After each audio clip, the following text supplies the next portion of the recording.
kulankan ay ku yeesheen gudaha safaaradda Soomaaliya ay dhawaan ka furan doonto dalkani Koonfur Afrika qaar ka mid ah jaaliyadda Soomaaliyeed ee dalkani Koonfur Afrika iyo guddiga qabanqaabada furitaanka safaaradda Soomaaliya ee dalkani Koonfur Afrika ayaa waxay baaq ugu direen dawladda federaalka ee Soomaaliya inay dardar geliso sidii loo furi lahaa safaaradda Soomaaliya ee dalkani Koonfur Afrika. kulankan ayaa waxaa ka hadlay guddiga qabanqaabada furitaanka safaaradda Soomaaliya iyo mas'uuliyiin ka socotay jaaliyadda Soomaaliyeed ee dalkani Koonfur Afrika waxaana hadalladoodii ka mid ahaa annagoo ku kalsoon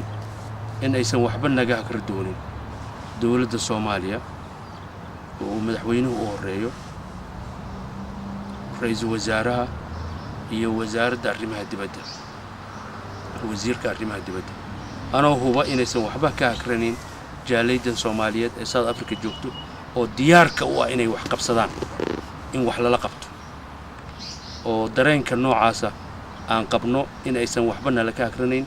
laakiin waqtigu uu nadiidan yahay waqtiga aad naga soo horjeeda timeka naga soo horjeeda waxaan rabnaa in naloo soo dedejiyo safiirkii Soomaaliya madaxweynaha ra'iisul wasaaraha ra'iisul baarlamaanka guud ahaan gaar ahaanna wasiiradda arrimaha dibadda iyo safiirka inay codsigan u gudbiyaan dawladda intooda kale si degdeg ah loogu helo sharci dadka Soomaaliyeed ee baahida u qaba dokumenti ay ku safraan ama ay ku isticmaalaan wadanka gudihiisa. waxaan rabaa inaan codsi aan u diro dhowr jiho oo ay ugu horeyso dawladda federaalka ku meelgaadka dawladda federaalka ah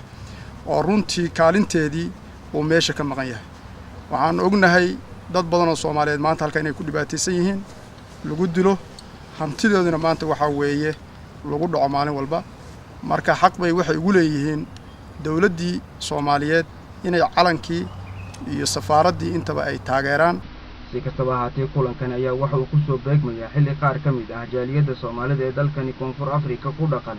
ee doonaya inay dib ugu noqdaan dalka Soomaaliya aysan weli helin dukumeenti ay ku socdaali karaan balse haddii safaaradda la howlgelin lahaa ay xaaladda sida ay haatan tahay wax badan iska bedeli lahaayeen. عبد الناصر سومن تلفزيون عالمي Universal TV Johannesburg.